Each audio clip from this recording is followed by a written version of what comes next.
Hi everybody, and welcome to my video introducing the Nikon FG 35mm SLR. So this video is going to talk about this, the two videos in the series rather are going to talk about this camera, what all of the buttons and everything on it do, how to use it, and some of the general features that will make it a more useful tool for you in your photography. So you can use the index down below if you'd like to skip to the specific part of the video that you'd like. The Nikon FG is a 35mm interchangeable lens SLR. Now what that means for interchangeable lens is simply that the lenses can be dismounted and that it can have multiple lenses. So if you want to get different effects out of it, you can take different lenses with you in your bag and swap out the lenses throughout the course of your day. It has a 60-40 center-weighted light meter, and what that means is that there's a little circle when you look through the viewfinder for the light meter, and 60% of the meter reading comes from that circle, 40% comes from the rest of what you're seeing. For shutter speeds, the camera shutter speeds move from bulb, which is B meaning you hold this down, and as long as you hold it down, the shutter will remain open, 1 second to 1/1000th of a second. The 1 second to 1/1000th are the automatic speeds. Looking through the viewfinder, it has 0.84 magnification, so what you're seeing is a little bit smaller than real life or than the size on the film, and 92% viewfinder frame coverage, meaning that what you see through the viewfinder represents 92% of the actual image, and there will be a little bit more beyond what you see that's included in your final frame. The viewfinder screen is a Nikon K-type standard screen with clear Fresnel matte and meter ring reference circle and a split image for the viewing center. And in the second video, we're actually going to take a look through the viewfinder so you can see what it is that the viewfinder shows you, the light meter and everything like that. So you'll see what I mean by that. That's in the second video. And the last thing in the overview here is that the flash sync is 1/90th of a second.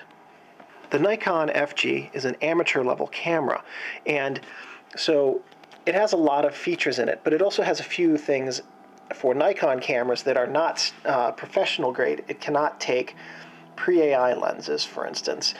There are a few controls in it that the professional grade cameras don't have. It has a less sturdy build than the professional level cameras, but it's also very lightweight for holding. And it can still do a lot of advanced professional level things, which is pretty good for the level of camera that it was designed to be. The FG was Nikon's first amateur SLR with through the lens off the film flash sync. Now what that means, and you might see that or hear that it's abbreviated as TTL for through the lens, and OTF for off the film. So TTL OTF Flash Sync means that the flash power is controlled based on an at the film meter reading, not from an on flash meter reading. So a lot of flashes will have a meter built into them. So as they're flashing, the camera can the flash takes a meter reading and then adjusts the flash power based on the meter reading. Well, the FG can control the flash from a meter reading coming off of the lens, coming off of the film. And what that does is that allows the camera's meter to meter the flash. And the camera meter will probably be better, but more importantly, it will be based on the amount of light reaching the film, not the amount of light incident that the flash is seeing. Using the meter in the camera to take the flash meter reading is a more accurate way of taking a flash meter reading than using the flash's meter. This camera was produced by Nikon. It's now called Nikon Corporation. Back when this was produced, it was called Nippon Kogaku KK. It was produced from 1982 to 1986 in Japan. This model camera preceded the Nikon EM. It was produced at the same time as the professional grade F3, advanced amateur and semi-professional models for the FM2 and FE2, also the advanced amateur FA. the Nikonos, the FG20 and the F501. And this was followed by the FG20. So actually the FG20 was both produced at the same time as this and based on this. This follows the Nikon EM. The Nikon EM was the predecessor to this and was a much, much simpler camera and afforded the user basically no control. So taking a look at the EM versus the FG versus the FG20, I only have an FG in my collection, unfortunately, right now. So the FG improved on the EM internally, aesthetically and functionally, meaning that the internal mechanisms, the appeal, the visual appeal, and the capabilities were all improved over the EM. The exterior has better cosmetic appeal than the EM, definitely. The EM is not, in my opinion, a very attractive camera at all. And the FG was also available in black or chrome. The EM was only available in black. The FG also has a sash. Now, a sash on a camera, if you look right above my thumb, there's a shiny piece of black plastic between the leatherette and the chrome. That black plastic is called the sash, and there's one at the top and one at the bottom. And so the FG has the sash between the top and body, the top and the bottom and the body panels. And it's just a slick black piece of plastic, and it's designed to add some character and to SLRs. And designers put it there to make the cameras look a little bit more stately, and typically on a camera that's got a sash, it's an indication that it's a little bit of a higher end camera. It doesn't actually improve the camera's functionality, it only improves how it looks. Internally, the electronics fabrication included printed circuit boards, which made this camera very lightweight and increased its reliability. And this is also one of the reasons that it was able to be the first amateur camera that had the through-the-lens, off-the-film flash sync function. Functionally, the FG has additional modes that the EM did not have. The EM was automatic only. The FG has manual mode, aperture-priority, automatic exposure, and program modes. And the EM lacked all of those, so the FG was a huge step up from the EM in terms of functionality as well. The FG20, in many ways, is a step down from the FG. The FG20 simplified and streamlined the FG by removing the program mode and the TTL OTF Flash Sync and exposure controls. The FG20 did keep the aperture-priority AE mode and automatic flash exposure control, but if you're looking at three amateur-level Nikon cameras, the EM, the FG, and the FG20, the FG really is the best of the three. It's the most capable, it gives the user the most control, and has the most functionality. So on the camera top here, we're going to go from left to right. And over here on the left we have the ISO setting dial. And what this does is when you put your film in, there's a little red dot on this ring. You lift the ring up and you rotate the ring. Lift the ring up and you rotate the ring. And the red dot ends where it indicates what your film ISO setting is. So right now I've set it over at 100. So this camera can take anything from ISO 12 up to ISO 3200. On the same ring you also have the exposure compensation dial, and what that means is right now I can't turn it. If I lift it up, then I set the ISO, but if I don't lift up this silver ring, I can't turn it. If I hit this unlock button, now I can. So there's a red dot up there. Right now it's at 0. So if I'm using this and I've taken a meter reading on it, and the camera tells me that at 1/125th of a second f5.6 is the ideal setting, but I want to try something different. If I want to bracket my images, or if I have a complex lighting situation that I want to adjust for, one of the things I can do is easily do all my adjustments here with the exposure compensation dial. And so the way to operate this is by pushing this button down and adjusting it. And you can compensate for up to 2 stops of light difference, which is good for bracketing and like I said, lighting situations. And we'll take a little bit of a closer look at that in the second video in terms of how to use it, and I'll give you some pointers on when to use it. Okay, and next, over here on this side as well, we have the film rewind knob and the film rewind lever. And after you finish your film, this is what you would use to rewind it with. We also have the exposure compensation dial lock. So this defaults to being locked. You have to press it to unlock it, and that prevents you from accidentally compensating for your exposure and ruining a shot or a whole roll of film. Here we have the flash hot shoe. So this is where you can put your flash, and it's a hot shoe because there's actual current that comes through it to trigger your flash. We have the film plane indicator, which is underneath the lever, and that's that little line with a circle, and what that indicates is exactly where the film is sitting. So if you're doing macro photography or things that need an exact measurement of film plane to subject, this indicates where your film is at so you can take those measurements. Next thing we have is the alert beep and beep mute button. That's this dial right here. So right now you can see that there's a little, if you have yours, you can see a little indicator, a dot with a couple of lines. That means that the beep is on. Now it's muted. So if this is on, if this is parallel to your film indicator plane, then the beep is on. If it's not parallel, then your beep is muted. We have the film advance lever right here. So after you take a shot, you advance the film with that lever. The shutter speed and setting dial. So here's your shutter speed dial. This is where you change your shutter speed from bulb up to 1/1000th of a second, plus automatic and program modes. That would be automatic aperture priority. So all you have to do is set your aperture on your lens, and then the camera will pick the best mode for you, or the best shutter speed rather, for you to shoot with.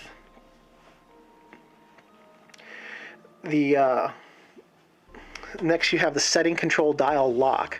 So if you put it in aperture mode, aperture priority automatic exposure mode, it's not going to move. Likewise, if you put it in program mode, this dial is not going to move. So similar with the other lock over there, you have to push it down, and then you can move it into the manual mode, which is all of the different shutter speeds. And these don't lock because you don't want to have to hold down the lock every time you want to adjust the shutter speed.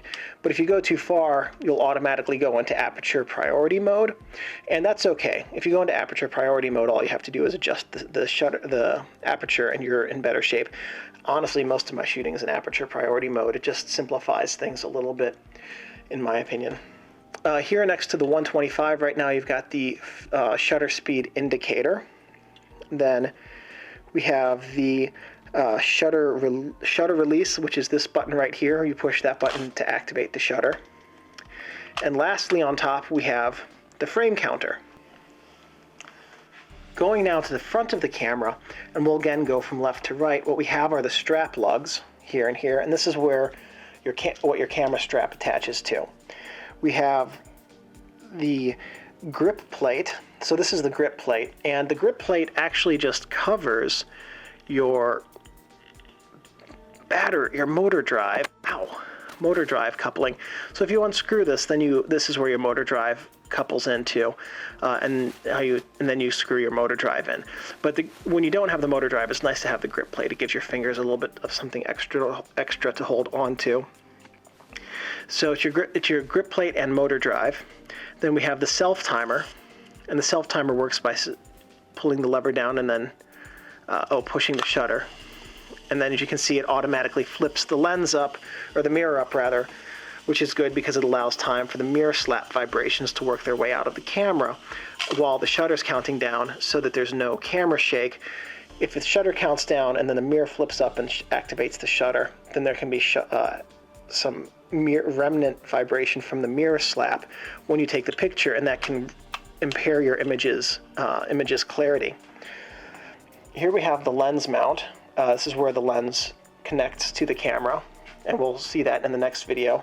This is the lens aperture connection ring right here. So the lens actually has a little part on it that connects to this aperture pin right here, and rotating the aperture ring physically tells the camera what your aperture setting is, so it knows how to adjust the light meter. This button is your lens mount release. And what it does is when you push this down, this allows you to rotate your lens off of the mount. And you can see that there's a little pin here. This is the lens secure pin, or the lens lock pin. And when you push this down, the lens lock pin retreats into the lens mount, allowing the lens to rotate. And the last thing is the exposure compensation button right here. Going now to the back of the camera, what we have are the film back, the door that you would open to load and unload the film, the memo holder right here, and when you get your film, it comes in a box. You tear a flap off of the box, and then you slide it in there to remind yourself what type of film you have. The viewfinder and the eyepiece, and then on the sides of the viewfinder, there are a couple of little grooves. You might be able to see them. Here, let's bring this closer. There you go. There's some grooves on the side of the viewfinder, and those are the accessory grooves, and they allow you to put some accessories in, whether it be like a right angle magnifier, right angle viewer that allows you to hold the camera at a different angle, or a cap to cover the viewfinder so that when you're doing long exposure nighttime photography, light doesn't get in through the viewfinder and fog your film. There are a bunch of different ones. I don't remember what they all were off the top of my head. And then that's it. So that's all that's on the back of the camera. On the sides, there's not really anything. On the bottom, we have a few different things. On the bottom of the camera, here we have the motor drive rewind connection. So when you rewind the motor drive advance connection, forgot the camera's upside down here. So when you use the motor drive and you advance the film, this is where it connects automatically to advance the film. This is the film release button right here. This is what you would push to rewind the film. You'll see how there's a sprocket inside of the body, and when you push this down, it makes the sprocket flow freely so you can rewind the film. The serial number, tripod bushing, this is where the batteries go, and here's the electronic connection for the motor drive. And in just a second, we're going to go inside the camera. So you open the camera by pulling up on the film rewind knob. There we go. And now here we are inside the camera. And what we've got inside the camera, this is where the film goes. And then we have these 4 silver rails. These are the film guide rails. The 2 on top help keep the film in place, and then the 2 in the middle help give it a flat plane for the pressure plate. The pressure plate is this over here, is this part right here. Screw down. This part right here. And that helps keep the film flat, and these rails and the inside rails give the film a way to stay flat. Here's the film sprocket. This is when you push this release. This goes from being able to only spin this way to being able to spin both ways. And it automatically locks when you advance the film arm. So there it goes, it's locked again. Here we have the film take-up spool. As you advance film, the film take-up spool rotates and takes up the film. Over here on the back, it's pretty simple. All we have is a film pressure plate. So more advanced cameras will have additional spools and rollers and things like that in the back here to help keep the film perfectly flat on plane. Being an amateur level camera, it only has a very simple film pressure plate. So some things about this camera. One, it feels kind of plasticky and cheap, but the body's aluminum, the chassis in it is. So it's really not all that plasticky and cheap. And it's not an impressive camera to serious camera users because it feels like an amateur camera. And because the P mode is considered amateurish, and even today that's true. And no, P mode does not stand for professional mode. It stands for pathetic mode or pity me mode. No, I'm just kidding about that too. P mode stands for program mode. And so because it has a P mode in it, like other cameras, the AE1P and actually most modern DSLRs, it's considered an amateurish camera.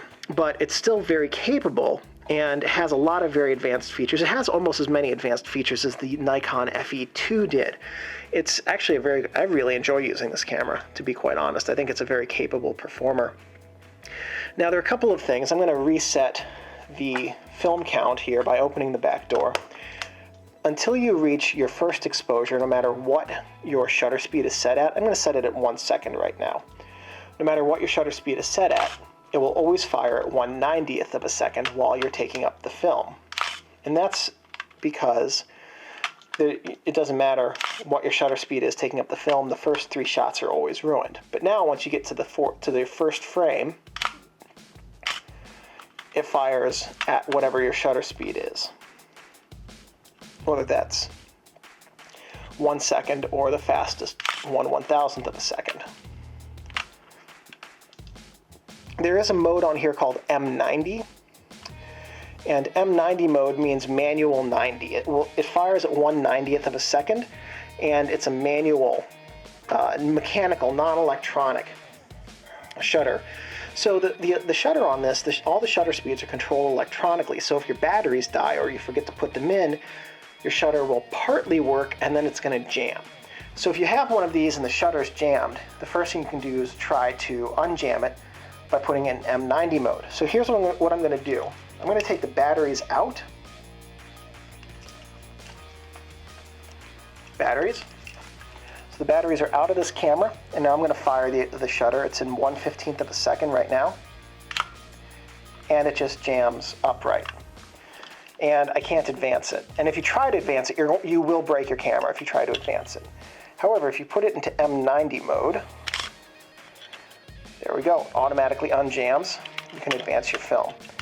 Now, if your batteries do die or you happen to lose them, you can always use it at 1/90th of a second.